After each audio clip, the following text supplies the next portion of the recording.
Bonsoir, chers amis téléspectateurs. Heureuse de vous retrouver. Et puis surtout, malgré cette actualité anxiogène, difficile pour beaucoup, et les prises de risques, et puis le caractère un peu blasé de notre population, pour X raisons, eh bien, cet après-midi, j'ai envie de faire renaître un peu d'espoir en vous, parce que nous avons quelqu'un à la Martinique, en tout cas, qui s'est beaucoup engagé sur les questions de chlordécone, d'empoisonnement, de prématuré, d'enfants nés prématurément, etc. Et il y a une sorte de sentiment qu'on est assiégé de partout par les calamités, et ça développe dans la population un sentiment de fatalité. Et vous savez, nous sommes habitués à vivre des calamités, et donc nos aînés sont passés par des choses bien plus difficiles, en tout cas tout aussi difficiles, et ils ont rebondi, puisque nous sommes un peuple résilient, pas pour les raisons qu'on veut nous faire l'être, mais nous sommes un peuple résilient, et nous trouvons la force, l'énergie, la rigueur intellectuelle et la discipline qu'il faut pour bien comprendre ce qui nous est arrivé là et comment nous en sortir. Et j'ai donc le très grand plaisir de recevoir et l'honneur de recevoir Dr Jos Pellage, qui va vous parler de beaucoup de choses qu'il faudra écouter très attentivement. Je vous souhaite donc une très bonne après-midi en sa présence et une bonne soirée si vous prenez l'émission en rediffusion. Et puis vous aurez la possibilité de faire remonter vos questions en téléphonant à Zouk TV 71 27 27, et puis d'une façon ou d'une autre de me faire savoir si vous avez envie qu'on débatte d'autres problématiques, parce qu'il faudra aussi qu'on interroge les associations qui travaillent sur ces problématiques. Voilà, donc bonne soirée, bonne écoute, et puis surtout engagez-vous d'une façon ou d'une autre. Et ici, on vous demandera d'abord de vous occuper de vous, de votre santé, de celle de vos proches. Voilà, bon après-midi. Bonsoir, Madame Jos Pellage. Bonsoir, Madame Smiralda. Alors, voilà, je disais que j'étais très heureuse de vous recevoir parce et moi également. Et je sais combien vous êtes engagée. Et je me suis dit, c'est une maman, c'est la maman de notre peuple, parce qu'elle a vraiment le souci de la population. Et le type d'explication que vous proposez, l'inquiétude de ce qui se passe, que vous nous montrez, qui vous préoccupe par rapport à cette calamité-là, nous donne le sentiment que voilà, vous agissez un petit peu en maman. Et donc on est très contente, moi en tout cas je suis très contente de vous recevoir, parce que j'ai beaucoup de questions, et vous-même vous avez beaucoup de choses à nous dire. On vous a beaucoup entendu par bribes, parfois des petites séquences entrecoupées et qui nous donnent soif de vous entendre plus longtemps, mais malheureusement. Donc cet après-midi, on a 1h30 pour vous entendre développer vos théories, parce que vous avez surtout des explications qui sortent du lot et qui sont destinées, comme je l'ai dit tout à l'heure, à redonner espoir à la population. C'était votre souhait. Écoutez, je vous remercie beaucoup. C'est sûr que la fibre maternelle et grand-maternelle est très présente. Il est certain que si je m'engage autant sur la question du chlordécone, ce n'est pas pour des raisons personnelles immédiates, mais c'est surtout parce que je pense aux générations futures. Voilà. Étant maman et grand-mère, je pense qu'il faut laisser à nos petits-enfants une terre un petit peu plus saine. Sinon, c'est une bombe à retardement qu'ils auront et qu'ils seront probablement amenés à quitter le pays parce que la situation sera ingérable. Mais je suis effectivement pour aller vivre leur maladie ailleurs. Peut-être, mais je pense que nous sommes, comme vous dites, un peuple qui a eu l'habitude de prendre des problèmes graves en main. On ne va pas revenir sur les questions de l'esclavage, mais nous avons souvent souffert et nous avons remonté le courant. Et je pense que si je m'adresse aujourd'hui à la Martinique, c'est pour lui dire que nous sommes capables de remonter le courant. Je ne vous dirai pas que la situation n'est pas grave, elle est grave, elle est sérieuse, mais que nous avons en main les possibilités de remonter le courant ensemble. Et ce sera essentiellement mon message d'aujourd'hui. prendre la mesure du problème, le connaître, le comprendre, se l'approprier et ensemble se donner la main pour essayer de s'en sortir. On ne s'en sortira pas seul, on est tous dans le même bateau. Voilà, donc voilà, chers téléspectateurs, vous avez vu. Donc c'est une personne très impliquée qui nous parle, en plus de par sa profession et du public, de la catégorie générationnelle dont elle s'occupe, ce sont les bébés, les nourrissons. Donc elle est très impliquée aussi dans, vous voyez, la survie. C'est ça que ça veut dire. Hein. Comment assurer la survie d'un peuple quand on voit qu'on atteint sa reproduction à la base. C'est pas dans son parcours, c'est à la base, puisque ce sont les nourrissons, les nouveau-nés qui sont déjà atteints. Absolument. Mais si j'ai été amenée, donc sensibilisée à cette question du chlordécone, je dois quand même rendre hommage au professeur Bellepomme, qui s'est impliqué à l'Assemblée nationale parce qu'il s'est rendu compte que les Antillais ne se rendaient pas compte de la gravité de leur situation. Il est venu en Martinique en 2007. Il a rencontré l'Union régionale des médecins libéraux. Je faisais partie de la commission santé publique. Et il nous a dit, vous, médecins martiniquais, vous avez un grave problème. Il faut vous en occuper. Moi, je ne peux pas m'en occuper pour vous en France. Je peux vous aider, mais c'est à vous de le prendre en main. Et c'est ainsi que finalement, nous étions une dizaine dans cette commission et nous avons décidé de nous mobiliser pour comprendre ce qu'il disait, parce qu'à l'époque, on entendait bien parler du chlordécone. On ne savait pas ce que c'était. Il se trouve que le professeur Bellepomme a une association, l'ARTAC, et les séries, qui est une association européenne, et qu'il fait des formations. Donc, il nous a invités à venir à ces formations pour comprendre ce que c'est qu'un toxique, ce que c'est qu'un polluant, ce que c'est qu'un perturbateur endocrinien, comment un produit devient cancérigène. Et c'est avec cette formation que j'ai un petit peu, au fil des années, acquis un peu de connaissances et d'assurance, parce que c'est sûr que l'information de base qui circule, elle est réduite et ça ne permet pas de mesurer l'importance du problème. Mais j'allais vous demander si vous étiez quand même alerté par des situations dans votre pratique. Mais avant, peut-être, docteur, vous voulez bien vous présenter aux téléspectateurs? Alors, je suis pédiatre, c'est-à-dire médecin qui s'occupe essentiellement des enfants de 0 à 18 ans. Et présidente de l'Association médicale de sauvegarde de l'environnement et de la santé. C'est une association... AMSES. Voilà. C'est une association justement qui est une émanation de l'Union régionale des médecins. C'est-à-dire que nous étions tous engagés au sein de l'Union régionale des médecins libéraux. L'Union régionale, c'est une association qui a été programmée par la loi Tela en 1993 pour permettre la formation des médecins et l'intervention des médecins libéraux dans les questions de santé publique. C'est ainsi que nous avions cette commission santé publique et nous nous occupions du diabète, du pied diabétique, du glaucome, etc. Et puis nous avons décidé de nous occuper du chlordécone. Donc en 2007. En 2007, à partir de 2007-2008. Et justement, c'est intéressant de savoir que pourquoi nous nous en sommes occupés, c'est parce que les uns et les autres, nous constations des modifications de l'état de santé des populations qui nous préoccupaient. Il y a par exemple une anatomopathologiste, celle qui s'occupe des biopsies, qui nous disait, mais avant, quand j'avais un cancer de la prostate, je regardais la date de naissance, c'était 70 ans. Maintenant, je regarde la date de naissance, la personne a 45 ans. Donc il y a quelque chose qui bouge. Et nous étions tous à peu près 25 ans de pratique. On avait des âges à peu près similaires, on avait quand même un certain recul. Les pédiatres, eux, voyaient des développements mammaires, les petites filles qui avaient du sein, c'est-à-dire des pubertés précoces. Des pubertés précoces. Et on se posait des questions, on voyait des obésités, on se demandait pourquoi des 18 mois, 2 ans avaient des obésités. On ne bouffe pas à 18 mois, 2 ans. C'est ça.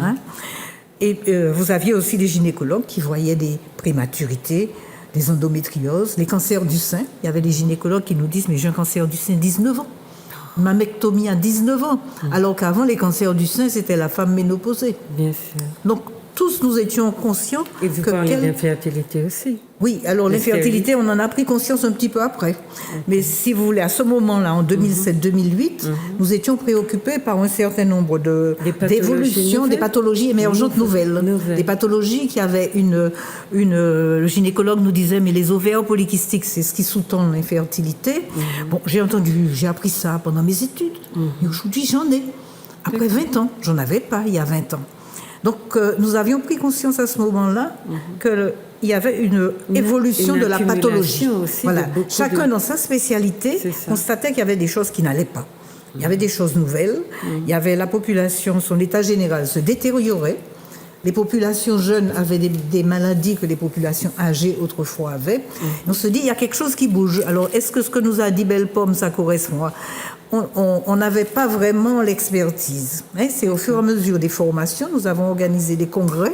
À ces congrès, nous avons fait venir des professeurs, des experts qui nous ont expliqué les perturbateurs endocriniens, ce que c'est et ce que ça peut donner. Et on a fait le rapprochement entre le chlordécone et ses perturbateurs endocriniens, y compris maintenant on peut faire un état des lieux un petit peu plus expert, plus spécialisé. C'est ça. On peut... Alors effectivement, la question... Vous pouvez fonctionner de manière un peu plus autonome, n'est-ce pas? Oui, et maintenant que nous sommes en association, on a une certaine liberté d'action. Mais c'est vrai que le problème de prématurité, c'est un problème qui est récurrent depuis une quarantaine d'années. Et les gynécologues, eux, ils avaient l'habitude de rechercher toutes les causes qu'on trouvait habituellement en métropole, les causes venant de la mère, les causes venant de l'enfant. Et quand on a réglé toutes ces causes, qu'on a amélioré... Génétique, alors, des causes génétiques, des causes génétiques, obstétricales, gynécologiques, vous avez des malformations de l'utérus, vous avez des hypertensions, vous avez des diabètes. Quand on avait traité toutes ces causes, on se rend compte qu'il y avait un taux de prématurité qui était incompressible, c'est-à-dire on n'arrivait pas. Alors qu'en métropole, ils ont diminué leur taux de prématurité en traitant toutes ces causes venant de la mère. Chez nous, malgré l'amélioration de la PMI, de la surveillance des grossesses, on se rendait compte qu'on était toujours à 10% de prématurés. Il y avait ce taux incompressible. Mais finalement, c'est vrai qu'on a mis du temps à faire le lien. On a mis du temps à faire le lien. On avait bien quelques échos de ce qui s'était passé aux États-Unis. Parce qu'aux États-Unis, on n'était pas habitué au scandale sanitaire de on n'était pas habitué, puis on est loin quand même de la métropole. Il ne faut pas oublier que c'est vrai que les informations, maintenant, elles nous arrivent très très vite avec les réseaux sociaux. Mais il y a 20-30 ans... Mais la littérature médicale... mais si vous voulez, il faut la lire. Il faut la lire, oui, voilà. C'est-à-dire qu'on n'était pas sensibilisés. On est sensibilisés depuis une bonne dizaine d'années, là, maintenant. On est sensibilisés. Mais en 2007, il y a 15 ans, on en entendait parler. Enfin, on s'est sensibilisé petit à petit. On a fait le rapprochement entre ce que l'on constatait, c'est-à-dire effectivement, certains médecins nous disaient, mais quand je fais des spermogrammes, ils sont anormaux. C'est-à-dire qu'il n'y a pas assez de spermatozoïdes et ils sont anormaux. Donc ça veut dire qu'il y a beaucoup de couples qui sont fertiles, qui sont stériles, qui sont infertiles. Et beaucoup plus de jeunes couples que l'on ne croit ne parviennent pas à faire un enfant dans les délais de 2-3 ans de vie commune.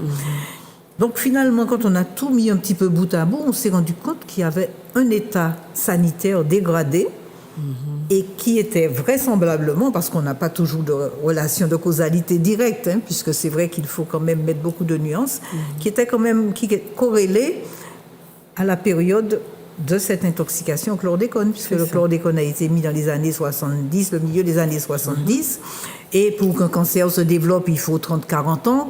Donc, ce que l'on voyait, ça correspondait à peu près, on pouvait le mettre en relation avec l'intoxication au chlordécone. Donc, depuis une quarantaine d'années à peu près. Depuis une quarantaine d'années, c'est ça. Depuis une quarantaine d'années, le temps qu'une génération se naisse avec le chlordécone et fasse des enfants, ça a impacté les fœtus féminins et masculins in utero. Et quand ils ont atteint l'âge de 25-30 ans, l'âge de procréer, ils se sont rendus compte de l'infertilité.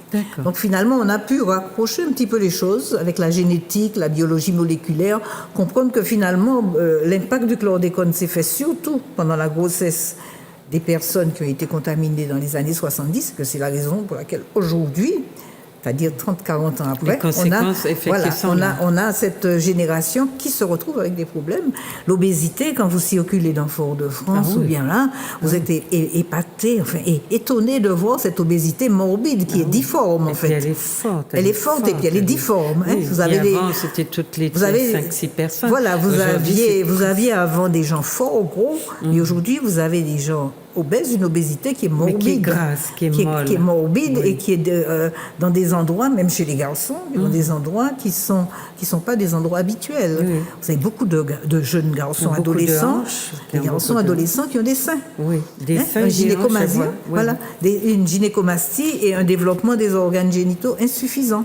avec des problèmes effectivement d'identification sexuelle. Donc on a toute une pathologie émergente à laquelle on n'était pas habitué et que petit à petit, à force de lecture de la littérature, on arrive à raccrocher à cette intoxication aux pesticides organochlorés comme l'est le chlordécone. Mais dans votre pratique, ça crée des tensions. Enfin, je ne sais pas si le corps médical est d'accord, puisque vous êtes dans une association quand même. Est-ce que vous avez tout d'un coup le sentiment d'être débordé par une sorte de responsabilité qui arrive là sans que vous ne soyez préparé d'abord? Donc vous avez un effort supplémentaire à faire de vous instruire, d'aller dans les colloques, de connaître, de faire venir des spécialistes, et puis des choses qui sortent, enfin qui augmentent un petit peu la charge de vos obligations, non? C'est facile à gérer? C'est sûr que ça augmente la charge, c'est surtout qu'en tant que scientifique, il nous faut prendre le temps d'analyser. C'est ça qui est surtout important, d'analyser et d'être sûr de ne pas se tromper. Parce qu'aujourd'hui, quand vous affirmez quelque chose, il faut quand même que vous ayez des références. Surtout quand vous le faites de façon publique. Et voilà, c'est un petit peu pourquoi nous nous réunissons tous les mois à l'AMSES et nous étudions des questions. Nous étudions des questions, chacun apporte un peu son éclairage. On n'a pas forcément beaucoup franchi une autre étape, sinon qu'on s'est engagé dans des réunions communes avec l'État dans la gestion du plan chlordécone. C'est-à-dire on a été invités, nous avons été invités d'abord l'Union des médecins aux réunions préparatoires au plan chlordécone 1, 2 et 3, et l'AMSES, qui existe maintenant, est invité à la préparation du plan chlordécone 4.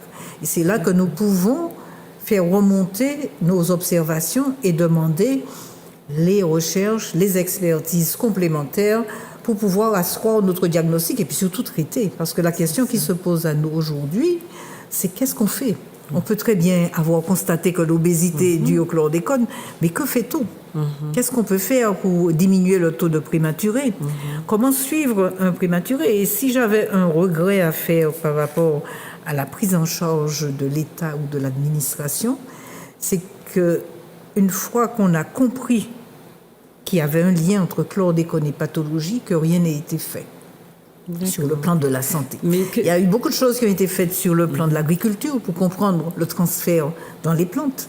Mais sur le plan de la santé, je pense que depuis 2003-2004, qu'il y a des études en Guadeloupe, on a des résultats de ces études, et on n'a pas eu de mise en place de structures permettant de prendre en charge les pathologies qu'on a constatées. Des thérapies. Et comment, peut-être que c'est une des choses qui peut intéresser nos téléspectateurs, le lien entre l'obésité et le chlordécone. Peut-être qu'on va revenir un peu là-dessus, parce que les pathologies que vous avez détectées, enfin, qui sont nouvelles et qui demandent donc que le corps médical se mobilise, que la recherche soit aussi associée, et puis que une fois qu'on a trouvé, qu'on a compris, qu'on mette en place des thérapies ou alors qui vont aider, parce que je vois qu'actuellement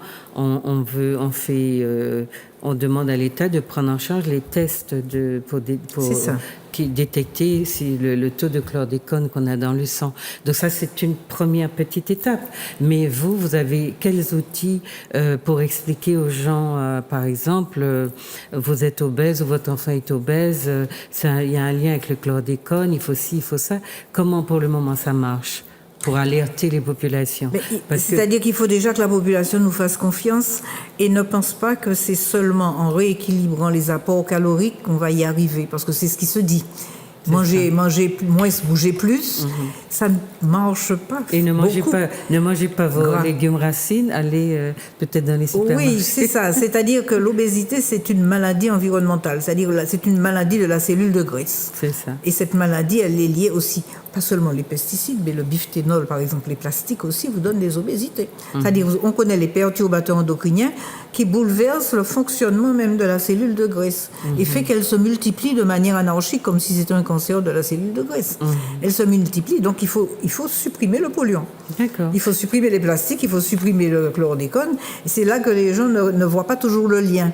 Non, parce qu'on a tendance, permettez-moi, de culpabiliser les obèses en disant que c'est parce qu'ils mangent trop ou mal. Mais là, vous êtes en train d'expliquer qu'il y a un facteur externe. Au départ, il y a un facteur qui fait que la cellule dysfonctionne. L'obésité, c'est pas simplement un déséquilibre de apport-sortie. Si vous, à la fin de l'année, vous faites quelques excès, vous mangez beaucoup de chocolat, d'alcool, etc., vous allez prendre 2 kilos. Mais au mois de janvier, vous retrouvez votre alimentation normale, vous perdez vos 2 kilos. Votre organisme est fait pour rétablir l'équilibre. Voilà. Rétablir l'équilibre, réguler l'appétit pour que les choses reviennent. Et globalement, une personne adulte, elle garde le même poids entre 30 ans et 60 ans. On reprend un petit peu avec la ménopause, mais en général, on ne prend pas de poids. On se stabilise parce que l'organisme régule. Mais dans l'obésité, il n'y a pas de régulation.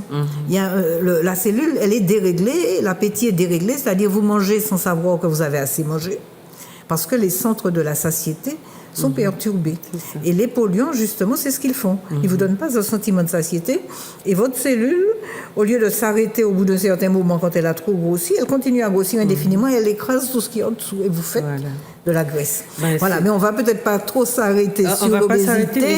Mais c'est important que les gens sachent que finalement, régler un problème d'obésité, c'est régler aussi les polluants, les plastiques, le biphénol, il ne faut pas oublier ça. Les plastiques qu'on chauffe, les aliments qu'on chauffe au micro-ondes, les bouteilles en plastique qu'on laisse dans le coffre de la voiture, entraîne une multiplication de cellules. La malbouffe. Voilà.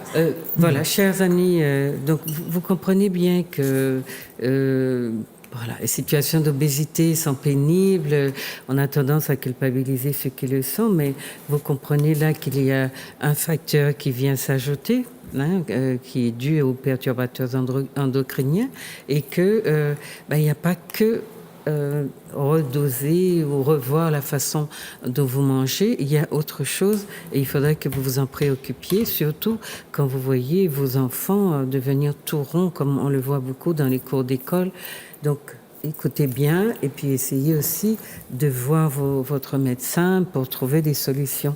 Oui, c'est ça, parce que manger des légumes verts, pour déconner, ne règle pas le problème. Non plus le problème. Voilà, ça ne règle pas le problème. Voilà. Manger des légumes verts qui ont du poisson qui est contaminé ne va faire qu'accentuer le problème. Cuisiner avec des mauvaises graisses, etc. Cuisiner avec des mauvaises graisses, etc. Voilà. Donc, vous avez bien compris, chers téléspectateurs, cet après-midi, on veut essayer de dépassionner le débat parce que vous entendez beaucoup d'informations et le fait que vous ne réagissez pas nous fait nous dire peut-être que trop d'informations tue l'information.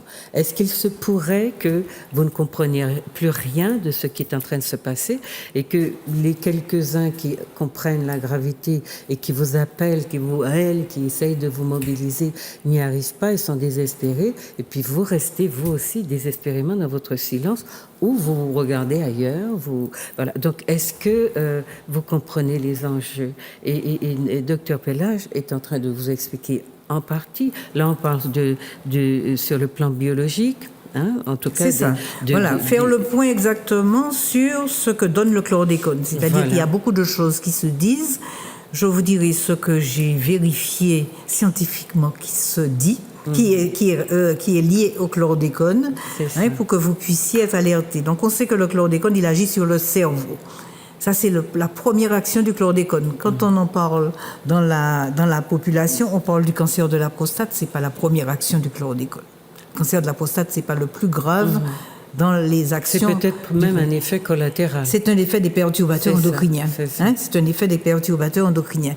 Le risque le plus grave, c'est pour le cerveau. Et c'est le premier risque qui a été observé en Virginie quand il y a eu un accident en 1976 dans l'usine de fabrication. Ce qui a attiré l'attention, c'est que les ouvriers tombaient dans le coma, ils convulsaient, ils avaient des troubles de perte de mémoire visuelle, ils avaient des troubles visuels, des troubles de la vision. Et on a essayé de comprendre ce qui se passait. On s'est rendu compte que c'était le chlordécone. Et on sait que ça agit sur le cerveau. Ça agit sur le cerveau de l'adulte.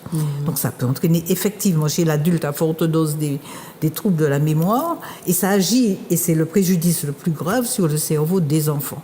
C'est pour ça qu'on a vu un lien avec Alzheimer. On a vu un lien Alors, avec Alzheimer. On n'a pas trouvé, je n'ai jamais rien lu sur chlordécone Alzheimer. D'accord. Je ne peux pas vous garantir, c'est bien possible, mais je n'ai jamais trouvé de travaux. Parce qu'on a une explosion de cette maladie. Oui, on a une explosion de l'Alzheimer, on en parle avec le meilleur mercure, le plomb, l'aluminium, mais je n'ai jamais rien trouvé sur les perturbations. Peut-être que c'est récent qu'on a. C'est possible, chercher, c'est possible. Oui. Mais enfin, c'est sûr que ça agit sur le cerveau, sur les troubles de la mémoire et les risques de convulsions, et ça agit surtout sur le cerveau des enfants, c'est-à-dire que maintenant, ça fait 40 ans qu'on a du chlordécone, il y a des femmes enceintes.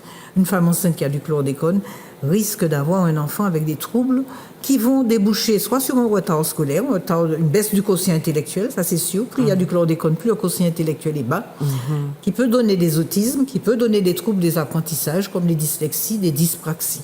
Alors ça, on le sait. Les 10 aussi explosent chez nous. Les 10 explosent. Oui. On a effectivement l'enquête Timoun qui a été faite en Guadeloupe a montré qu'il y a un lien entre le taux de chlordécone de la femme enceinte et les troubles neurologiques chez le nourrisson. Donc ça, on en est certain. Hein? Donc c'est la raison pour laquelle nous demandons qu'il y ait un dosage de chlordécone avant les grossesses. C'est ça. Hein? Qu'il faut un dosage de chlordécone avant la grossesse. On a parlé tout à l'heure de la prématurité. Ça, c'est aussi le deuxième risque grave du chlordécone. C'est-à-dire qu'on sait que ça entraîne des prématurités et que plus le taux est élevé, plus l'enfant naît avant terme. Et un enfant prématuré, surtout moins de 32 semaines, moins de 1000 grammes, c'est un enfant à risque pour le cerveau. Ça entraîne des baisses de la fertilité. Ça a été retrouvé chez les ouvriers de Virginie et on le retrouve aussi chez nous. On l'a retrouvé aussi chez les animaux qui vivaient dans les bananeraies. Donc ce sont les préjudices les plus importants. Et puis il y a tout ce qui est venu un petit peu après, du fait du caractère perturbateur endocrinien, le cancer de la prostate. Mais il faut bien savoir qu'on n'a pas trouvé de cancer de la prostate en Virginie. On l'a pas trouvé après 40 ans en Virginie. Et le cancer de la prostate. L'usage du chlordécone est le même là-bas? Mais c'est-à-dire que c'était les ouvriers de l'usine qui le fabriquaient. Oui. Et puis une fois qu'il y a eu l'accident, on a arrêté la fabrication. C'est ça. L'usine a arrêté. Donc finalement, ça n'a pas été longtemps. Voilà, hein? Et notre problème de cancer de la prostate vient du fait que nous sommes imprégnés dans le long terme. Dans la durée. Tandis qu'eux, ils ont eu une intoxication aiguë. Nous sommes imprégnés dans le long terme et c'est la raison pour laquelle les jeunes générations naissent avec du chlordécone qui affecte leur prostate depuis jeune. Oui, alors vous avez mentionné des âges très jeunes pour... alors le cancer de la prostate à 40 ans. À 40 on a ans, des cancers de la prostate à 40 ans. Et c'est donc 30 ans plus tôt. Plus tôt que, voilà. Et ça c'est le... Il y a non seulement une augmentation du nombre de cancers de la prostate depuis 1990, c'est ce qui fait que nous pensons que c'est lié à cette intoxication de 70, parce qu'un cancer met 20-30 ans à se développer. C'est ça. Hein? Donc on a pu faire un peu le rapprochement entre les deux choses, parce que jusqu'alors on avait effectivement des augmentations, mais cette augmentation, elle est exponentielle. Donc il y a un facteur autre. Et quand on regarde les courbes par rapport au monde entier, nous sommes la population Guadeloupe et Martinique, hein, ni Réunion ni Guyane, hein, puisqu'ils n'ont pas eu le chlordécone. Guadeloupe et Martinique ont l'incidence standardisée la plus élevée. Donc on pense qu'effectivement, il y a un facteur extérieur qui pourrait s'appeler chlordécone à l'origine de cette explosion de cancer de la prostate. Donc non seulement en quantité, il y a beaucoup plus de cancers, mais vous avez aussi un rajeunissement. Et le problème se pose de ce rajeunissement, parce que les formes jeunes sont les formes les plus graves. C'est ça. C'est comme le cancer du sein. Mais est-ce que ça a une incidence aussi très directe sur le taux de natalité dans notre pays? Parce qu'un homme à 40 ans, 50, écoutez, 60 ans... on n'a peut-être pas étudié, mais certainement qu'il y a une incidence sur la fertilité. Parce qu'un homme qui n'a plus sa prostate, c'est un homme qu'on a amputé d'un organe important. Il y a une incidence sur la fertilité, certainement. Sur sa sexualité. Sur la sexualité, sur la fertilité. C'est un des préjudices majeurs du cancer de la prostate. Voilà. Donc c'est l'incontinence et l'impuissance. Donc il y a beaucoup de gens qui ont très peur d'aller se faire détecter, mais il faut les encourager. Il vaut mieux encore, parce que maintenant les techniques chirurgicales se sont améliorées, il vaut mieux encore détecter très tôt, à un moment où la capsule qui entoure la prostate n'est pas encore touchée, pour éviter. Et puis maintenant, vous savez, on fait des interventions robot-assistées qui permettent d'éviter de toucher aux vaisseaux et aux nerfs.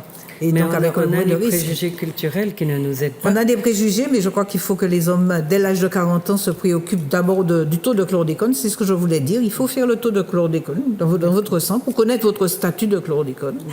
De même que vous essayez de temps en temps de connaître votre taux de glycémie ou de cholestérol pour savoir s'il vous faut adapter votre alimentation. Et si vous en avez, faire un dépistage du cancer de la prostate dès 40 ans.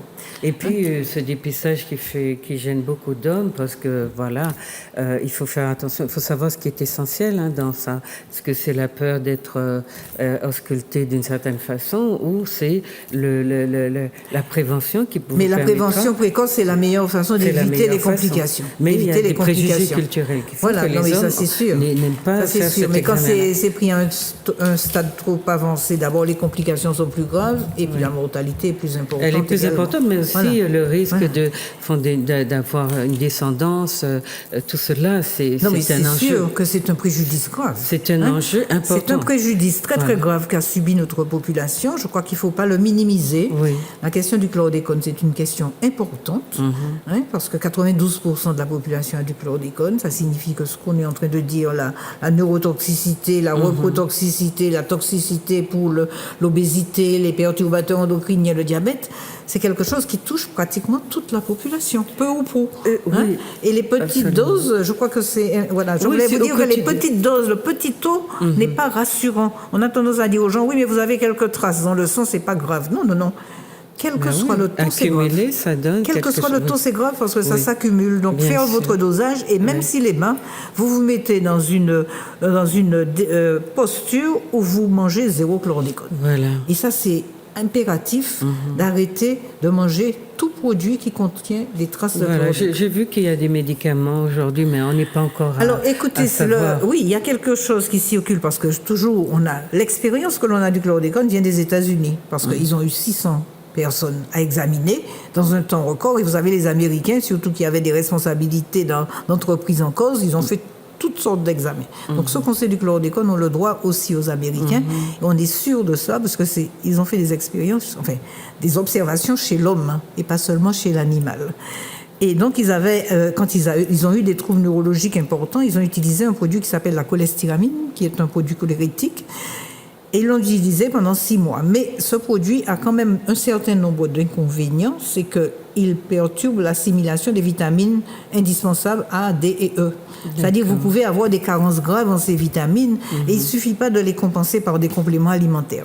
C'est pourquoi je pourrais dire à la population aujourd'hui de ne pas se lancer sans un avis médical et sans une surveillance médicale continue. D'accord. Et on dira aussi donc aux hommes de se prendre en charge davantage. Oui, les hommes comme les femmes, il faut, parce que la femme aussi, si elle est en âge de procréer, si elle a entre 15 ans et 50 ans, il faut aussi qu'elle... Mais on a plus de tabous chez nos hommes, malheureusement, que chez nos femmes. Absolument. Donc il faut effectivement que la population... Il faut que la population se fasse détecter. Et puis il faut vous imaginer que vous êtes dans une sorte de guerre et que tous les jours, vous avez à gagner un espace de paix. Et cet espace-là, c'est vous qui allez le gagner. Personne ne le fera pour vous. On vous donnera des indications, mais il faut que vous vous preniez en charge. Donc, on ne vous affole pas, mais on vous dit que c'est important, c'est sérieux. Vous dit que c'est grave. C'est sérieux, mais si je me bats, c'est parce que je suis toujours une femme d'espérance. C'est-à-dire que je ne baisse pas les bras et je pense qu'on peut toujours se sortir de situations. L'histoire de l'humanité, comme l'histoire de la médecine, nous montre qu'il y a eu de graves épidémies. Absolument. Les gens mouraient à l'appel, le choléra, la peste, la lèpre. Et nous en avons eu chez nous. Et on a eu la typhoïde, on a eu le sida, et vous voyez qu'autrefois le sida, c'était un arrêt de mort. Quand on vous disait que vous aviez le sida, quand on vous disait que vous aviez le cancer, vous prépariez votre testament. Aujourd'hui, on guérit 50% des cancers. Absolument. On guérit 50% des cancers. Il y a des cancers qu'on guérit à 90%. Donc, si vous voulez, la médecine, elle évolue positivement. Et je pense qu'au lieu d'être fataliste et de baisser les bras, il faut au contraire être debout et se battre. Voilà. On va revenir sur la question du fatalisme parce que je crois que c'est l'une des catastrophes morales, psychologiques qui nous touchent. J'avais remarqué, pour revenir à ce que vous disiez, sur le fait que le chlordécone atteint le cerveau. Quand je suis revenue à la Martinique, parce que j'enseigne, ou bien je discute beaucoup aussi avec les jeunes, etc. Et j'avais rencontré, où je trouvais chez beaucoup de gens que des connexions ne se faisaient pas, mais ça m'étonnait, mais vraiment d'une façon incroyable, parce que quand on quand on apprend, il y a le savoir qu'on nous dicte directement, mais il y a le savoir qu'on acquiert par déduction.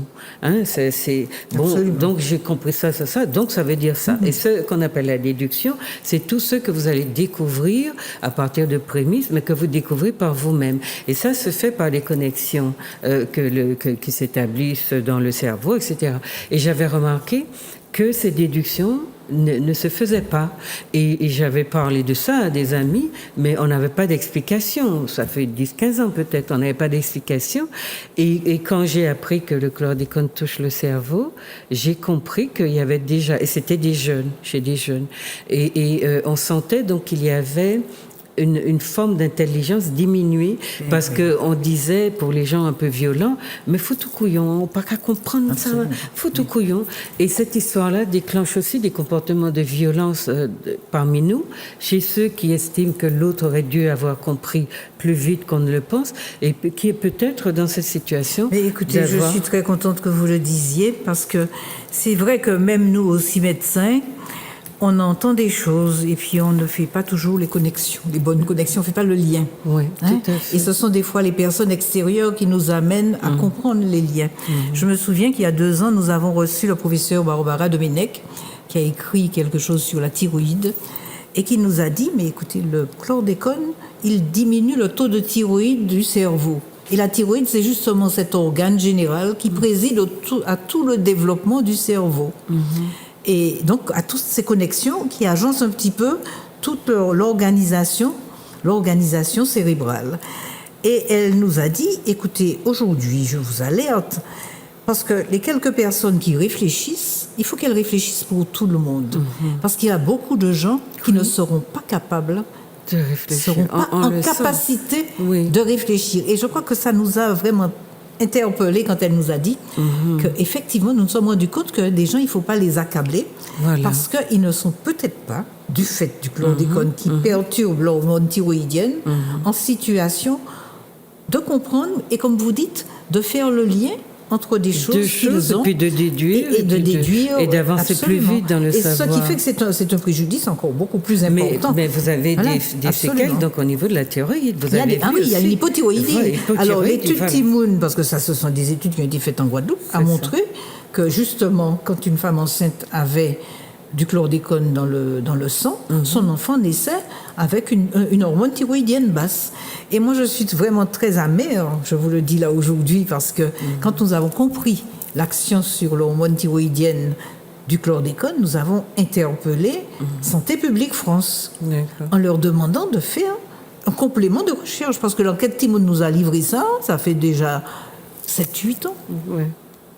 Et je pense que la première des choses à faire, ça aurait été de voir, est-ce qu'il faut mettre des hormones thyroïdiennes au nouveau-né ? Est-ce qu'il faut donner pendant la grossesse aux femmes des hormones ? Parce que c'est le lévothyrox, il y a beaucoup de femmes qui prennent du lévothyrox. Est-ce qu'il faut donner, on sait que ça baisse le taux, est-ce qu'on peut compenser ? Est-ce qu'on peut donner de l'iode, du sel iodé, comme quand il y a une catastrophe nucléaire ? Mettre en place une prise en charge, et puis le nouveau-né, une fois qu'on sait qu'il a une hypothyroïdie, lui donner des... On le traite autrement. Mais de toutes les façons, la connaissance, c'est pour ça qu'il faut que nous aidions les gens à développer des comportements, pas forcément responsables, mais pratiques, efficaces dans le quotidien. Absolument. Tiens, je sais que j'ai ça. Alors d'abord, le dosage, on vous avait parlé, faire le dosage et puis gérer mon alimentation. Et puis gérer l'alimentation. Gérer mon alimentation. Regarder aussi demander la thyroïde, demander à mon médecin de me faire un dosage de thyroïde, voir si effectivement j'ai pas une possibilité d'éviter que mon enfant ne devienne débile en lui donnant. Et ça, moi je pense que ça va être notre responsabilité de médecin. En tout cas, et nous insistons auprès des organismes ministériels, Santé publique France, de la ministre de la Santé, qui n'en parlent jamais. On n'en parle jamais. On n'en avait jamais entendu parler. Et c'est une des choses qui devrait pouvoir être mise en place, parce que nous l'avons demandé, que l'on puisse savoir quelle attitude avoir. C'est ça. Est-ce que l'on ne peut pas prévenir justement ce risque cérébral en traitant, en donnant des hormones thyroïdiennes ? Voilà. Mais la catastrophe, enfin l'ampleur de la catastrophe tient aussi au fait que vous découvrez beaucoup de pathologies nouvelles, en tout cas des pathologies qu'on attendait dans des tranches d'âge différents. Et puis, vous êtes totalement démunis parce que... Ah mais certainement, parce que les jeux sont souvent déjà faits au moment où vous arrivez. Et arriver. Nous sommes Oui, une petite oui. population. Oui. La recherche médicale, elle coûte très cher. L'invention de nouveaux médicaments. Est-ce qu'on a envie de s'impliquer pour un petit échantillon d'êtres humains? Mais vous avez touché du doigt le problème, Voilà. parce que finalement, il y a eu cette étude Timoun. Mais je ne sais pas si vous avez écouté l'audition de la ministre de la Santé devant la commission parlementaire, mais c'était désolant, lamentable. Elle nous parle de l'étude Timoun qui a commencé en 2003. Vous avez des enfants 2003 qui ont 16 ans. Elle ne sait toujours pas s'ils sont pubères, elle ne sait pas s'ils sont dyslexiques. C'est ça, il n'y a pas de suivi. Mais c'est pas qu'il n'y a pas de suivi, mais c'est que vous faites une recherche pour savoir si un trouble neurologique, Non, mais ils ont les résultats. La recherche, c'est pour calmer les gens, pour dire que l'État s'occupe d'eux. Oui, non, mais enfin, ils ont des résultats, mais moi, je serais ministre, que j'aurais eu honte de dire que je ne sais toujours pas les résultats sur le cerveau à 16 ans. Oui, mais je crois qu'il y a des enjeux aussi probablement. financiers. Probablement. Mais et puis on connaît le fonctionnement de l'industrie pharmaceutique, des laboratoires pharmaceutiques. Donc on sait bien qu'il faut que ça soit sur une population assez. Oui, mais quand même, au bout de 16 ans, vous savez s'ils ont des troubles neurologiques, combien d'enfants lisent, combien d'enfants écrivent, combien d'enfants calculent. Vous voyez, et qu'est-ce qu'on peut mettre en place? Oui, surtout. mais dans le cas de l'Afrique, il y a énormément de choses que l'industrie pharmaceutique aurait pu faire et qu'elle ne fait pas, parce que ce sont des populations qui sont d'abord laissées pour compte, qui n'ont pas d'argent. C'est à la population de se réveiller. Mais c'est pour ça, voilà. Et moi, je crois que l'objectif là, c'est de dire à la population que c'est pas normal. Aujourd'hui, on peut avoir, qu'est-ce que c'est, des traitements. L'hormone thyroïdienne, on doit savoir comment l'utiliser si l'enfant est contaminé. Et le lien entre la thyroïde et le cerveau. Il faut que vous vous informiez. C'est ce que je dis. Considérez que vous êtes un petit peu en situation de guerre, d'urgence, et prenez-vous en charge. Il faut se prendre en charge. Et le travail l'émission d'aujourd'hui doit vous donner quelques clés pour vous prendre en charge, parce que vous voyez bien, il y a des intérêts en jeu et vous n'êtes pas nécessairement la priorité. On n'est pas la priorité, mais moi je crois qu'effectivement, une femme qui a du chlordécone pendant la grossesse, elle doit demander que son enfant soit suivi correctement, qu'on fasse des dépistages par des psychomotriciens, par des orthophonistes, savoir s'il y a des troubles neurologiques. S'il y a des troubles neurologiques, il y a une prise en charge. On a parlé de réparation. Mais la réparation, c'est pas un 20 mots, c'est pas de l'argent qu'on va donner. Il faut qu'on mette en place des structures pour éviter que l'enfant qui a des premiers signes d'autisme soit pris en charge pour qu'il puisse entrer en école maternelle sans autisme. Et ça, c'est faisable. Mais la réparation, c'est la recherche, par exemple. C'est la recherche. Sur des populations empoisonnées à presque 100%. C'est la recherche et la prise en charge. Ce sont les structures qu'on doit mettre en place. Mais vous disiez, c'est à nous, c'est au peuple. Il faut exiger. Il faut exiger. Voilà. Donc, on en viendra à ça, parce qu'on a quelques personnes qui se mobilisent et puis qui s'étonnent de voir le comportement amorphe, mais vraiment presque totalement amorphe de notre population. En plus, il y a des enjeux, il y a des interférences avec des intérêts économiques, il y a des gens qui refusent, etc.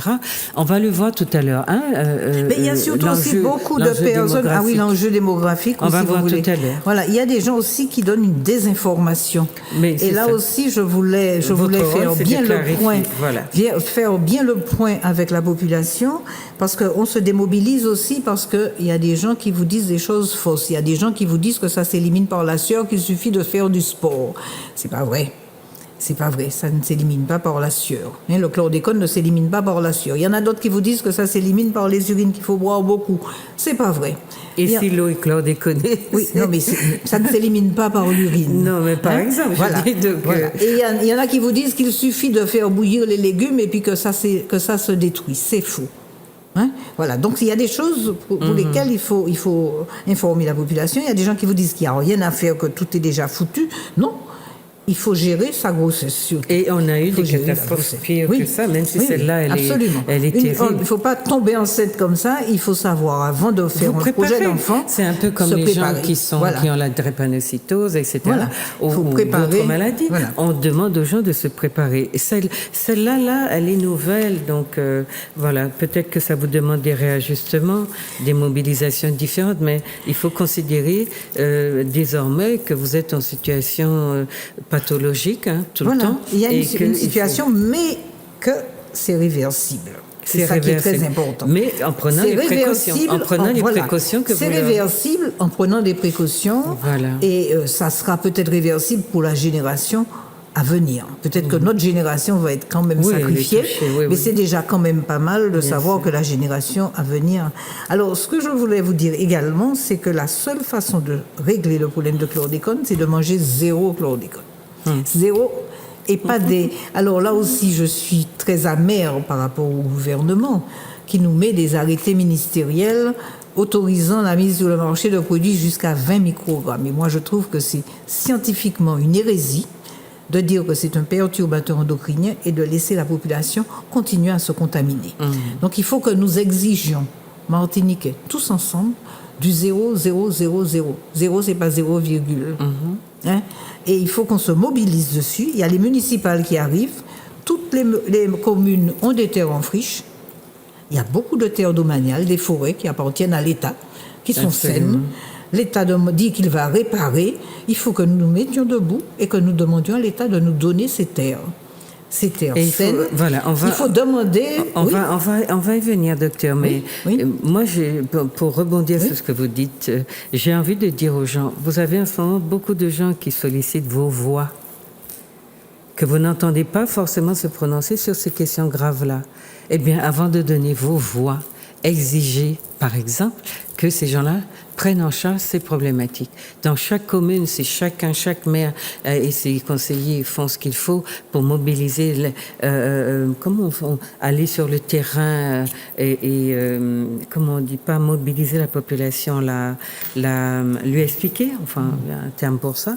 Je pense qu'on avancera parce qu'il y a des gens qu'on n'arrive pas à toucher dans les campagnes, qui préfèrent regarder des émissions de jeux, d'amusement, etc., plutôt que d'écouter des choses qu'on essaye de mettre à leur disposition. Et donc, vous n'êtes pas seul, docteur. Il y a d'autres collectifs, mais la dimension de votre engagement, le domaine auquel vous touchez, qui est vraiment le corps, la descendance, la mortalité, le déficit en natalité, etc., tout ça, ça concerne la vie d'un peuple, d'un ça groupe concerne humain. Le devenir de la Martinique. Voilà. Donc, si on ne s'occupe pas de ça de manière sérieuse, il faut s'en occuper. Il nous reste à disparaître. Est-ce que c'est cela qu'on veut? Absolument, parce que quand vous regardez, d'ailleurs, j'ai remis quelques courbes pour votre émission. Oui, on va voir. Vous regardez la courbe de... On peut voir la courbe sur la mortalité-natalité? Quand vous regardez l'évolution sur les courbes de l'INSEE, vous voyez qu'il y a une baisse de la natalité qui est régulière depuis 2005. Voilà. On diminue régulièrement, le nombre de naissances diminue régulièrement et la population de Martinique diminue régulièrement. Depuis 2005. Voilà. Là aussi, ça fait 30 ans. Et si vous voulez bien expliquer? Absolument. Vous avez donc en haut, vous avez la courbe de natalité qui diminue régulièrement et vous voyez qu'autrefois, elle diminuait tout doucement et puis ensuite, elle diminue. Elle pique du nez, elle diminue de plus en plus. Depuis 2013, elle descend, sans arrêt. On a moins de 4000 naissances par an. Et la courbe du bas, qui est la courbe rouge, la courbe de mortalité, elle ne cesse d'augmenter. Voilà. Elle ne cesse d'augmenter et elle touche une tranche d'âge qui est préoccupante, la tranche d'âge de 50-74 ans.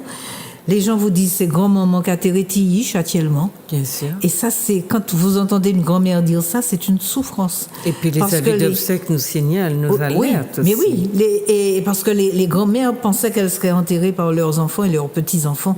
Donc il y a un trou dans les générations qui va nous poser des problèmes certainement sociologique parce qu'il y a beaucoup de mères déjà qui ne peuvent plus élever leurs enfants parce qu'elles ont des cancers du sein, parce qu'elles ont des diabètes avec dialyse et ce sont les grand-mères qui prennent le relais. Voilà. Ce sont les grand-mères qui prennent le relais de l'éducation des enfants. Donc vous avez cette mortalité qui augmente, cette natalité qui diminue et quand les deux vont se toucher, la population va plus se renouveler. Et ça, c'est une question que la population martiniquaise doit vraiment prendre en compte sérieusement parce que bientôt, il faudra faire appel à des immigrés comme en Guadeloupe pour pouvoir renouveler notre population. Et dans deux générations, la remplacer. Dans 2 générations, on va chercher peut-être le Martiniquais. Et ça, il faut y penser. C'est pas une vue de l'esprit, c'est courbe et c'est quelque chose de récent. Vous voulez dire que ça n'est pas alarmiste. C'est pas alarmiste. Pour être alarmiste, c'est grave. Voilà. C'est la réalité. C'est la réalité. Et ça, ce sont les courbes de l'INSEE. C'est pas des courbes que j'ai reconstituées. C'est ça. Ce sont les courbes de l'INSEE. La population risque de ne pas se renouveler. Voilà. Donc on a une chose que vous expliquiez qui est très importante, c'est que dans les études de l'INSEE, on impute ou on attribue cette situation-là. La deuxième courbe à l'émigration. À l'émigration. Aller virer du conseil régional. Là. Aller virer, dire aux jeunes de revenir. C'est pas l'émigration, parce que l'INSEE a fait plusieurs courbes.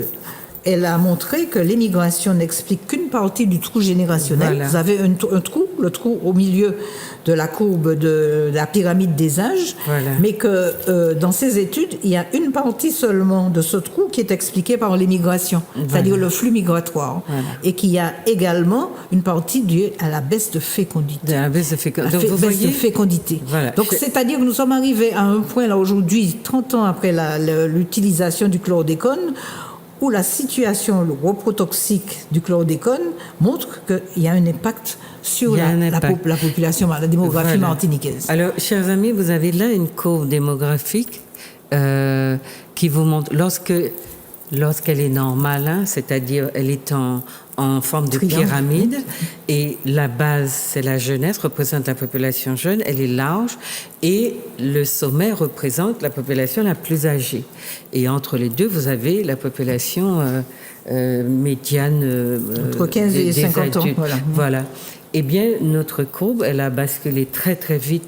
Donc la base est devenue plus étroite que le saut, presque la partie adulte et la partie sommet.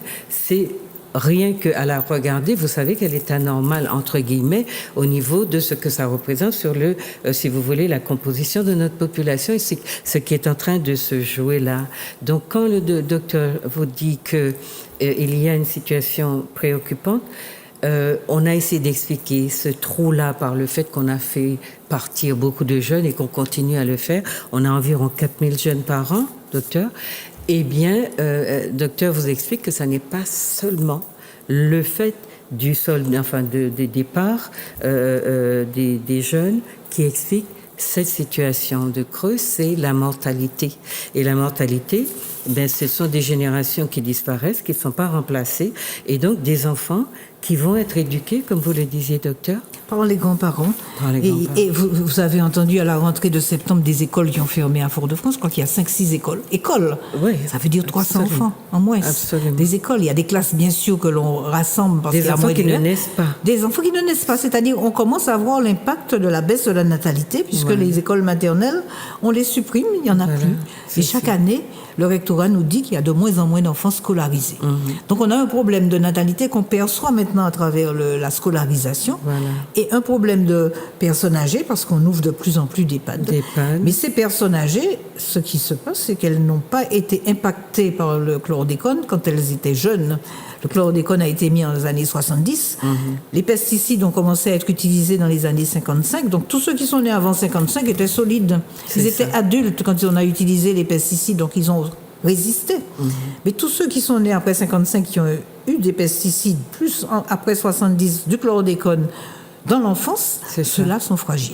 Et puis même les situations d'obésité, docteur, c'est évident. Ça fait 20 ans, 15-20 ans. Et puis un enfant obèse, c'est 10 années de moins, de vie de moins. Oui, ça c'est les complications d'obésité, sans compter qu'on ne vous emploie pas. Quand vous êtes à l'accueil et que vous avez 100 kilos, on ne vous emploie pas. Absolument. Quand vous avez 100 kilos et que vous postulez dans la fonction hospitalière, on ne vous emploie pas, parce que s'il y a une urgence, vous n'arrivez pas à descendre les escaliers, chercher.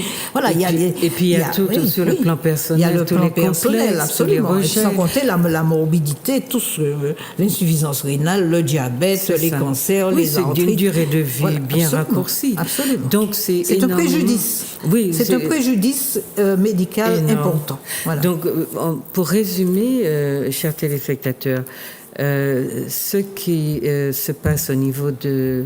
vous voyez, la mortalité, vous entendez tous les matins des litanies d'Avidosex, ça vous effraie, mais cela traduit une réalité socio-démographique, sociologique et démographique de notre pays qu'il faut que vous analysiez de manière sociologique justement pour que vous tiriez les conclusions et pour vous sauver vous-même, d'abord sauver vous-même et votre environnement, mais il faut comprendre que notre pays est en train de basculer dans quelque chose. Il dépendra de nous que nous survivions ou que nos descendants nous survivent si nous en avons, en tout cas si nous en avons et que nous ne sommes pas en mesure de les faire durer, pour vivre, pour rester en vie, vous voyez, quand on parle de catastrophe, on ne vient pas vous affoler, mais on vient vous dire qu'on a l'impression parfois que vous êtes un peu blasé.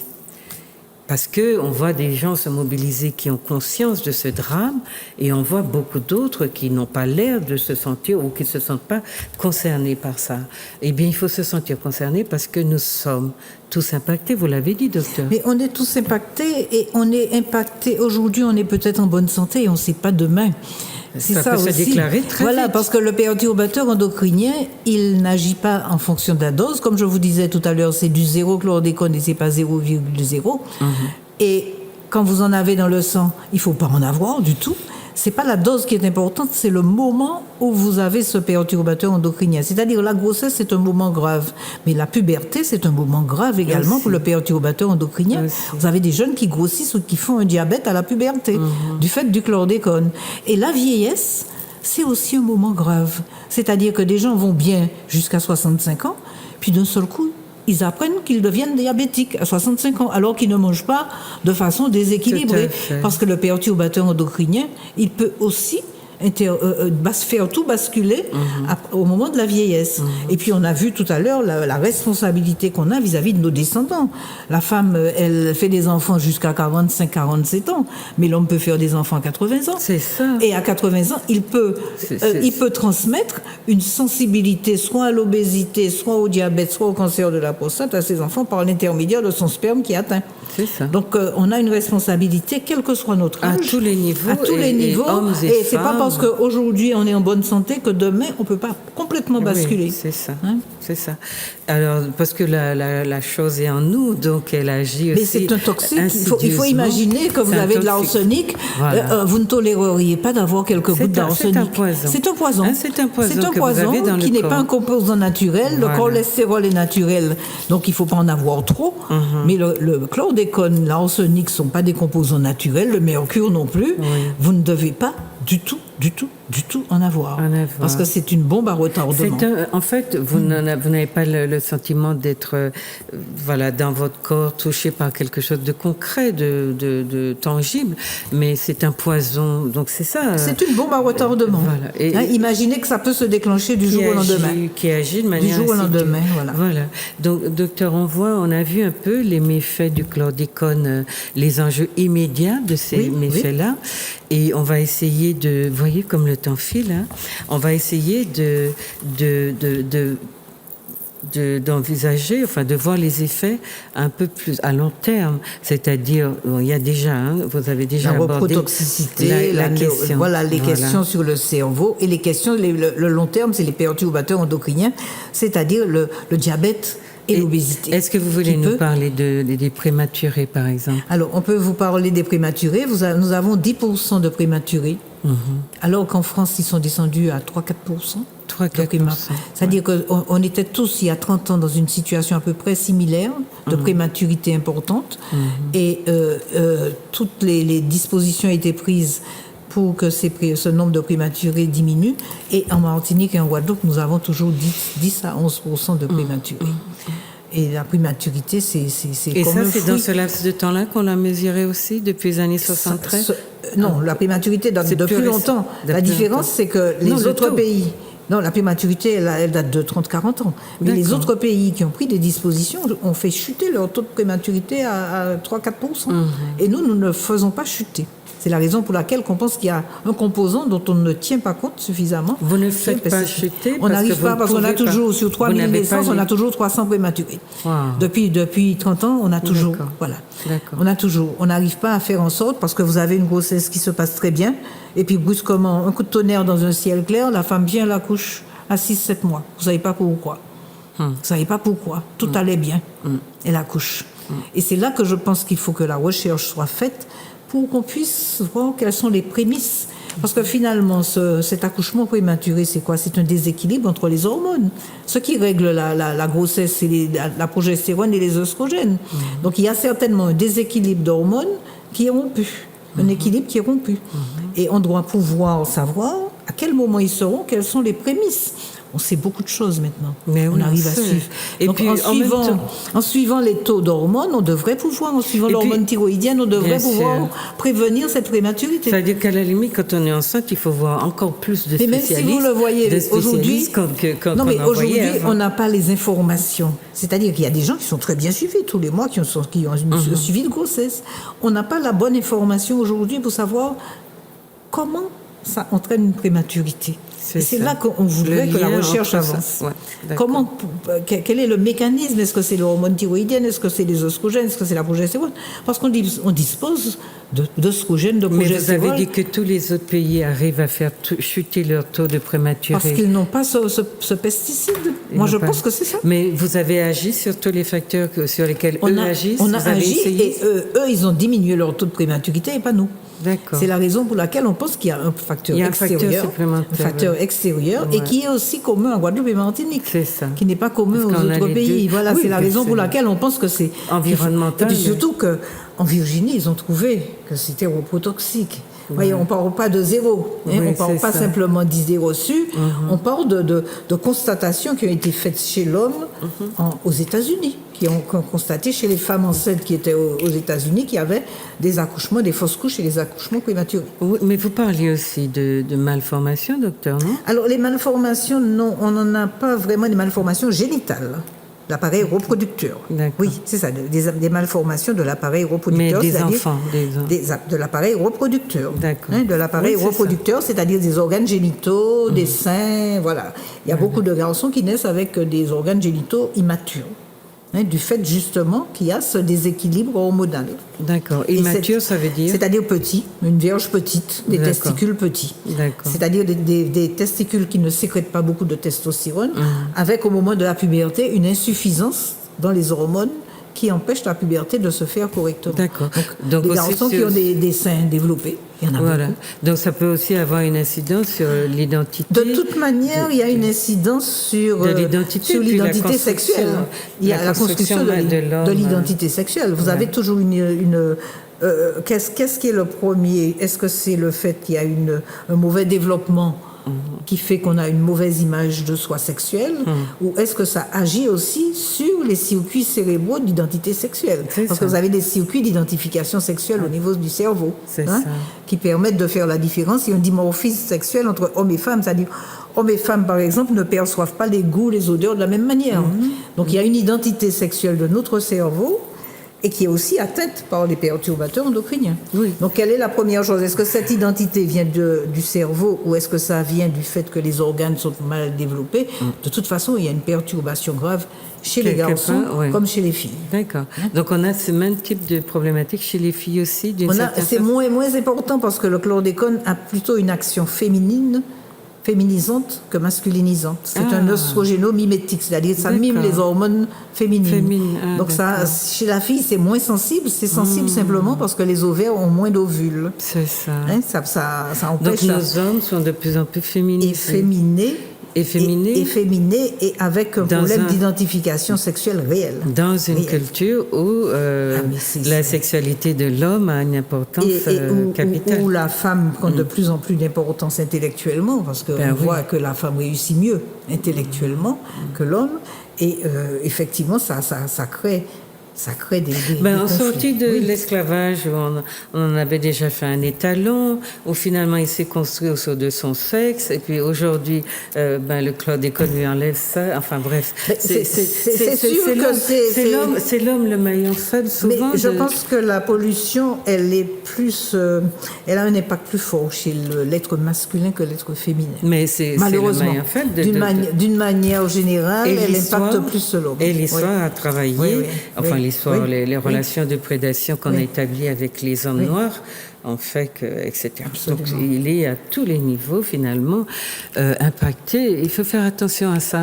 Mais c'est quand même grave. C'est important. C'est très, très grave. Mais c'est très, très important parce que tout l'équilibre.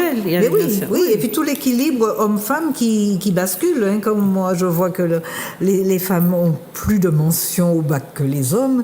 Ça crée un déséquilibre dans notre société. Mais on a une société de jaloux. On a une société qui a basculé dans un autre sens. La femme a avant, on et n'était l'homme pas. va reprendre du pouvoir en accentuant par la violence. par la violence, mais Par la violence. au lieu d'analyser tout ça, eh ben, on va faire des guerres hommes-femmes dans nos sociétés au nom de la lutte pour l'égalité, je ne sais quoi. Absolument, moi je suis tout à fait d'accord avec vous. Et que, moi je ne voilà. comprends pas. J'ai l'impression Oui. souvent qu'on passe à côté de la plaque. On passe à côté, et on oui. ne voit pas que l'homme, finalement, dans nos sociétés qui sont nées dans les conditions tragiques. Et puis, voyez, on n'est pas sorti des tragédies.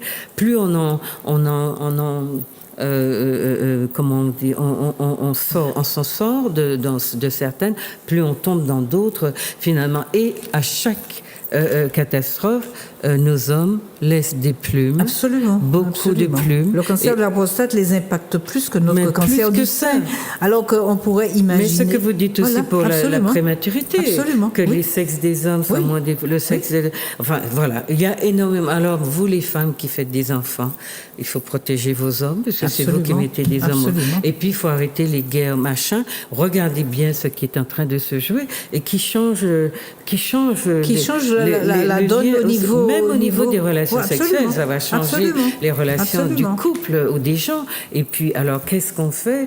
On va s'insulter, s'invectiver, s'envoyer du mépris et voilà. La violence reste l'arme des faibles, c'est vrai. Mais quand on est démoni à tous les niveaux, ça peut paraître être une arme à utiliser. Ce que je ne cautionne pas, hein, mais je veux dire, moi j'analyse les choses aussi sur le plan alors culturel, identitaire et sur la déstructuration d'une identité masculine. Absolument. Dans un monde Absolument. où on a construit l'homme comme un sexe, ben, je veux dire, s'il perd son sexe et sa capacité de reproduction, patiti patata, eh bien, on est dans une société extrêmement déséquilibrée et des femmes qui souvent sont très impatientes hein, et qui vont demander des comptes à ces mâles qui ne sont pas assez mâles. Donc, il faut qu'on fasse, qu'on comprenne bien les enjeux. Alors, j'ai parlé d'enjeux à long terme, à court terme et à long terme, mais je là, crois qu'effectivement, cet enjeu de solidarité que vous soulignez, moi je crois que ça me tient beaucoup à cœur. Ah oui. Je crois que nous sommes dans le même bateau. Il faut considérer que l'un ne s'en sortira pas sans l'autre. Bon, on parle des hommes et des femmes, mais je pense qu'il faut se donner la main entre jeune génération et vieille génération et se dire que il faut qu'on règle le problème ensemble.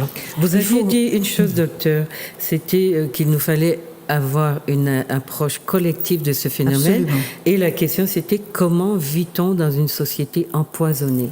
Alors, comment vit-on dans une société empoisonnée? C'est la question que je me pose souvent quand on demande aux gens qu'est-ce que vous pensez du chlordécone.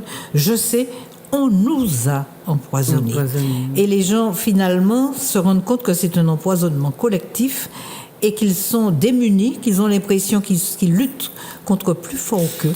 Et moi, je crois qu'au contraire, si vous avez le sentiment que c'est collectif, il faut se donner la main pour s'en sortir. On ne s'en sortira pas seul. Et puis ce n'est pas quand je vais m'occuper que de mon approvisionnement zéro chlordécone que je vais m'en sortir. Il faut que j'en parle chez moi, à mes enfants, que tout le monde se sente concerné. Mais docteur, c'est nous, ce sont les femmes qui font les enfants. Donc si nous faisons des garçons qui ne sont plus des garçons, à un niveau ou à un autre, il faudra qu'on s'en occupe aussi. Il faudra qu'on s'en occupe, mais je crois que le chlordécone, ça passe par une alimentation saine. Il faut qu'on arrive à exiger de la collectivité que nous ayons une alimentation labellisée, tracée, zéro chlordécone. La solution, c'est ça. Il n'y a pas de médicament pour le chlordécone. On a vu que le médicament est à prendre avec beaucoup de prudence et selon un protocole bien défini. Mais si vous ne mangez plus de chlordécone, vous l'éliminez. Et il faut demander à nos agriculteurs d'être suffisamment responsables pour ne pas mettre sur le marché de produits chlordéconés. Je vais vous expliquer pourquoi. Quand vous avez un produit chlordéconé, il a prélevé le chlordécone de la terre, vous l'éliminez par les sels, ça va dans l'eau de rivière. Vous contaminez la rivière. Et c'est là que je pense qu'il faut que nous soyons tous responsables. Quand vous mangez un produit contaminé, vous contaminez les rivières. Donc vous continuez à entretenir la contamination de l'espace. Si vous mettez des fleurs sur un terrain contaminé, si vous mettez du bois, ça va aux ordures ménagères, c'est brûlé, le chlordécone est détruit. C'est ça toute la différence. Quand on demande que les terres contaminées soient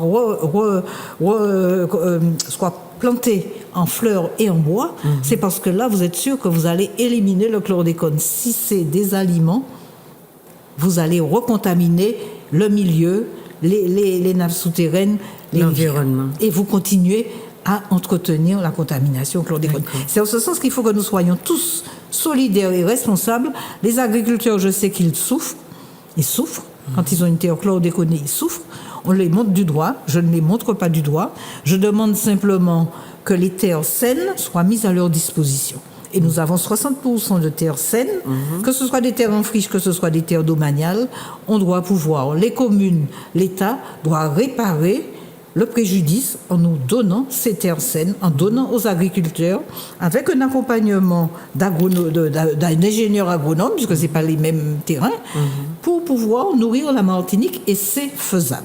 Et vous disiez qu'on a assez de terres Mais pour... écoutez, si on écoute ce qui est dit, il y a 30-40% de terres agricoles contaminées, il y en a 60% non contaminées. Donc vous avez 60% des terres. Et au lieu de mettre sur le marché des terres en essayant de voir si avec un petit peu, avec 10 microgrammes, avec 20 microgrammes, quelle que soit la quantité qu'il y aura en transfert, vous allez recontaminer le milieu environnant. Donc notre responsabilité collective, c'est de nous dire, effectivement, c'est difficile, j'avais l'habitude de faire mon igname sur mon terrain, je ne le fais plus parce que je vais contaminer les rivières. Et vous parlez du dosage de la terre pour les cultures de jardin. Mais écoutez, c'est ce qui se fait là maintenant. Parce que si vous avez une terre contaminée, il ne faut pas planter dessus. Il faut doser votre terre. Mais l'agriculteur qui a une terre contaminée, il faut qu'il arrive à l'abandonner et qu'il demande à sa commune une terre en friche, avec un accompagnement financier, un accompagnement technique, pour ne plus planter sur des terres chlordéconées. On peut demander à la place des supermarchés des terres à planter des légumes. On peut celui qui veut peut. Vous savez, vous avez des déserts où on fait des choses extraordinaires. Regardez en France, sur les immeubles, on plante des choses. Oui, il y a des possibilités. Mais c'est votre responsabilité de demander. N'allez pas voter pour des gens qui s'occupent pas. Mais il faut demander aux maires de faire l'état des terres en friche, l'état des terres qui sont boisées, qui ne sont pas utilisées, et donner ça aux agriculteurs avec un accompagnement financier et technologique. Voilà. Donc il faut que ça soit des politiques bien établies et profiter des campagnes électorales. Ah, mais il faut profiter.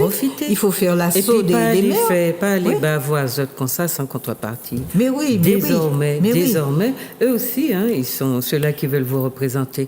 Mais il faut qu'ils le fassent pour de vraies raisons, qu'ils veuillent être à la tête de l'institution, il faut qu'ils le fassent pour de vraies raisons. Vous avez besoin d'eux pour porter votre parole et vos demandes face à l'État, etc. Maintenant, vous avez donc, on peut agir sur la terre, on peut agir aussi à son niveau, dosage sanguin. Oui. C'est ce que vous leur conseillez. Absolument. Il faut gérer sa santé. Vous dites quelle est la source de ma contamination? C'est l'alimentation. La source de ma contamination, aujourd'hui, c'est l'alimentation. Autrefois, quand les ouvriers ont mis dans les années 70, il y avait la respiration, puisque c'était de la poudre qui s'évaporait. Il y avait la peau aussi par la transpiration. Aujourd'hui, c'est l'alimentation. Donc, c'est simple. C'est simple. Il ne faut pas que je mange de produits qui aient une trace de chlordécone. D'accord. Et il faut que j'exige... Et je peux savoir ça par un dosage sanguin? Un dosage sanguin. Et il faut que j'exige que quand je vais à un supermarché ou à un marché, j'ai l'origine de la production et que je sois certaine qu'elle n'a pas de chlordécone, ce qui n'est pas le cas aujourd'hui. Non, mais même quand ils mettent une origine, parfois, j'ai vécu à l'étranger, comme les gens avaient peur des produits africains, on faisait venir des choses d'Afrique et on mettait dessus des étiquettes qui n'étaient pas. Et c'est pratiqué dans beaucoup de pays européens. Oui, non, mais ça, je pense que c'est pratiqué également. On n'a pas la garantie. Il faut que les services de contrôle fassent leur contrôle. Il faut que, et puis il faut que chacun réalise que ce qu'on vous demande, c'est pas pour vous empêcher de vendre, c'est pour que collectivement, on a montré les courbes d'évolution, on saute le pays de l'impasse. Mais si tout le monde meurt, qui est-ce qui va dans les supermarchés? Parce que les gens, ils se disent, bon, tant pis, moi, de toute façon, je vais mourir. D'accord, mais j'ai des descendants, je laisse des gens sur Terre. Oui, mais l'individualisme fait qu'on a appris à ne penser qu'à soi. On a appris à ne penser qu'à soi, mais on fait des enfants. On fait des enfants et on leur laisse une bombe à retardement sans se rendre compte. Donc c'est vrai que c'est une solidarité générationnelle, intergénérationnelle qu'il faut établir. Et puis être responsable, comprendre qu'on est responsable. C'est vrai que cette situation, personne ne l'a souhaité. Personne ne l'a souhaité. Bon, ça c'est encore un autre volet. Mais aujourd'hui, il faut s'asseoir et puis gérer les choses. Donc, pour ceux qui nourrissent la population, vous exigez d'avoir des sols qui ne sont pas contaminés. Vous analysez vos sols, même quand vous avez des petits jardins à la maison. Vous faites un dosage sanguin parce qu'il faut connaître la source, votre état de santé. Et puis, vous avez donné, docteur, une autre indication. Il y a le dosage la surveillance de l'eau.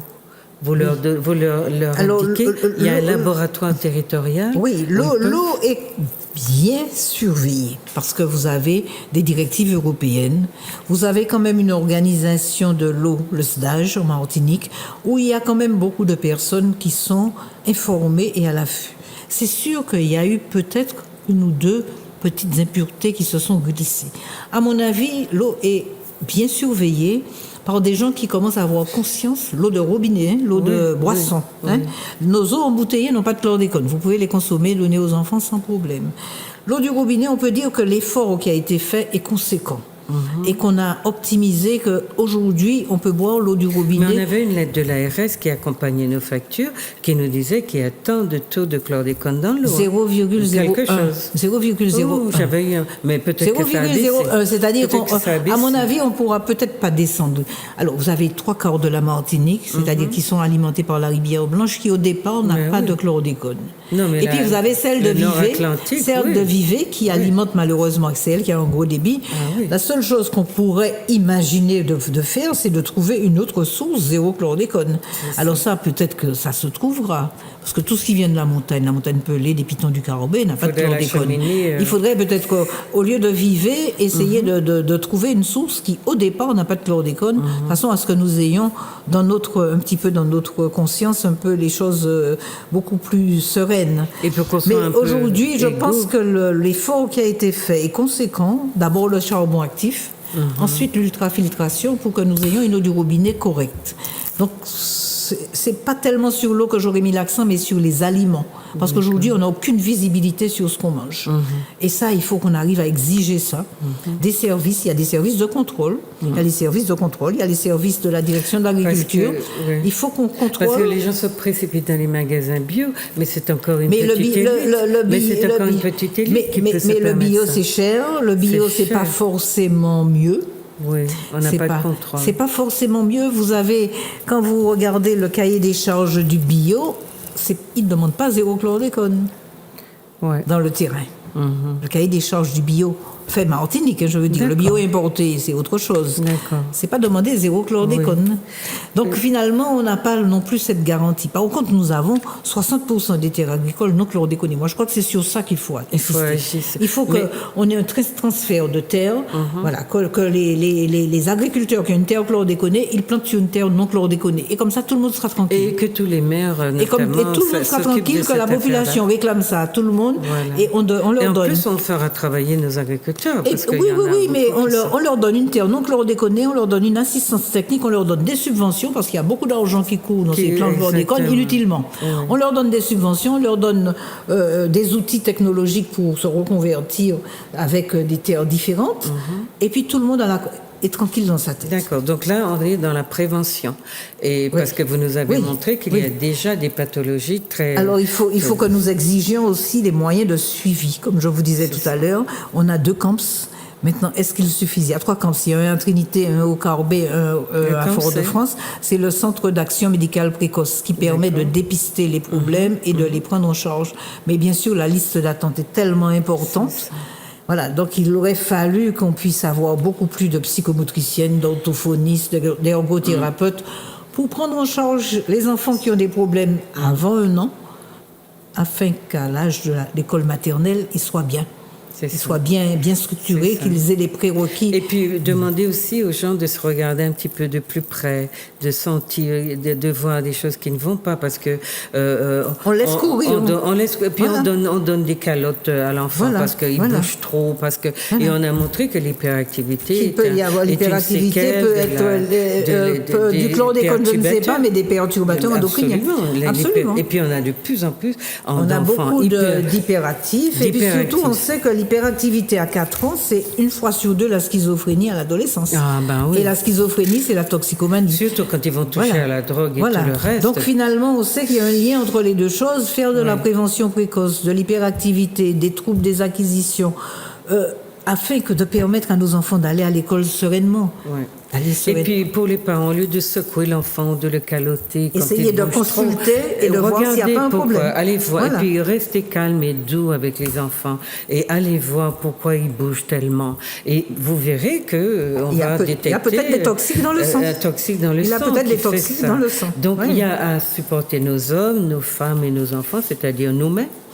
Et puis sortir donc comprendre que nous avons changé, notre pays a changé, nos rapports entre nous ont changé, et que nous sommes dans des pathologies nouvelles, que les médecins travaillent, que quelqu'un comme docteur Georges Pellage fait de son mieux pour vous tenir informés, mais elle vous demande de vous responsabiliser. Et quand vous voyez des gens se battre pour vous, ne restez pas là enfermés, amorphes, devant des télés ou je ne sais quoi. Prenez part à ces débats-là, puisque c'est pour vous que les gens se battent. C'est pour que nous ayons une chance de survivre à nous-mêmes, de laisser une descendance qui aura, peut-être parmi des milliers, une chance d'être martiniquaise. C'est important ça, non? Parce que nos aînés qui ont vécu dans l'esclavage et tout ça, ils nous ont laissé la vie, même si beaucoup sont morts, ils ont laissé la vie. Est-ce que nous sommes sûrs aujourd'hui de pouvoir laisser la vie à nos enfants et donc à notre société? C'est une question qui nous responsabilise. C'est peut-être nouveau comme type de débat dans notre société, mais il faut qu'on aille dans ces débats-là. Et c'est pour cela que le docteur est venu vous expliquer un certain nombre d'enjeux. Il y a les enjeux immédiats des thérapies à faire, de santé publique, mais il y a aussi, sur le plan culturel, sur le plan de notre évolution en termes de groupe humain et de nos hommes aussi en tant qu'hommes. Hommes dans la construction du sexe masculin, qu'est-ce qu'on devient, qu'est-ce qu'ils deviennent, qu'est-ce qu'on fait. Voilà, c'est important et on essaye de trouver des pistes, mais vous avez vu qu'on n'a pas de solution toute crue, toute prête à préparer à vous donner, mais on vous demande de vous impliquer. Et puis c'est ensemble, comme vous mettez l'accent sur le collectif, c'est ensemble qu'on va trouver des solutions. Et je voudrais vraiment ne pas oublier de vous dire que quand il y aura ce plan chlordécone 4 qui va commencer de 2020 à 2025, toute la population va être interrogée. D'accord. Le préfet de Martinique insiste pour qu'il présente à la population son projet et que la population fasse ses remarques. Il faut aller faire vos remarques. Il faut que vous sachiez clairement... Je ne sais pas comment ça va se faire, mais il tient à ce que la population valide sa proposition. Donc il faut aller, puis vous dites, il faut que vous ayez une idée assez claire de ce que c'est que le chlordécone, avec vos mots à vous, et que vous alliez, si c'est en préfecture, si c'est dans les communes, vous donner votre point de vue. Ne laissez pas les autres prendre des décisions pour vous, après dire, oui, regardez, on m'a empoisonné. Non, on a aujourd'hui un moment exceptionnel où on peut dire, je prends les choses en main pour que les choses basculent, qu'elles puissent avancer différemment. Donc il faut y aller. Et puis on soutient ceux qui se battent beaucoup pour nous, comme le collectif dont vous faites partie. Absolument, je fais partie du collectif. Zéro chlordécone, zéro poison. Il faut soutenir. Vous avez des endroits où vous pouvez vous renseigner, vous passez des coups de fil, on vous donne des renseignements si vous n'avez pas bien compris quelque chose, mais allez donner votre point de vue sur ce plan chlordécone 4. Et puis allez dans ces collectifs, parce qu'ils se battent pour nous tous. Alors, docteur, il y a encore un dernier mot, parce que malheureusement l'émission se termine. On avait un peu parlé du caractère un peu fataliste, une sorte de posture fataliste de notre population qui dit de toute façon, on est déjà empoisonné, on va mourir, et c'est fini. Et c'est ici et maintenant qu'on pense. On ne pense pas justement à transmettre la société, à nos enfants, mais transmettre la société. Enfin, on nous l'a transmise, il faut qu'on soit quand même capable de la transmettre à notre tour. Alors, comment voyez-vous ce fatalisme qui fait que Dieu est responsable de tout et les vrais responsables, puisque le débat est sur ce point-là aussi. Mais écoutez, il y a la maxime « aide-toi, le ciel t'aidera ». C'est-à-dire que si toi, tu ne te mets pas debout, le ciel ne t'aidera pas. Ça, je crois que c'est très important. Et aussi, il y a des groupes, malheureusement, des groupes religieux qui vivent un petit peu de cela, qui montrent, qui font comprendre à la population que finalement, c'est Dieu qui a voulu les c'est Dieu qui a voulu tout. Voilà. C'est Dieu qui a voulu tout et qu'il n'y a que Dieu qui soit capable de régler le problème. C'est ça. Et puis vous êtes là, vous êtes mortel. Voilà. Malheureusement, ça imprègne de nos sociétés comme les sociétés américaines, comme la société brésilienne. Tout ça aussi, c'est parti un petit peu de ces sociétés. Je pense que ce sont des groupements qui ne responsabilisent pas la population et qui ne leur font pas le plus grand bien. Ou qui instrumentalisent déjà cette sorte de prédestination à être, à se laisser vivre un peu parce que après tout. Malheureusement, nous sommes aussi un peu peut-être trop réceptifs à ce type de personnes, c'est-à-dire qu'on aime bien qu'on prenne la responsabilité à notre place.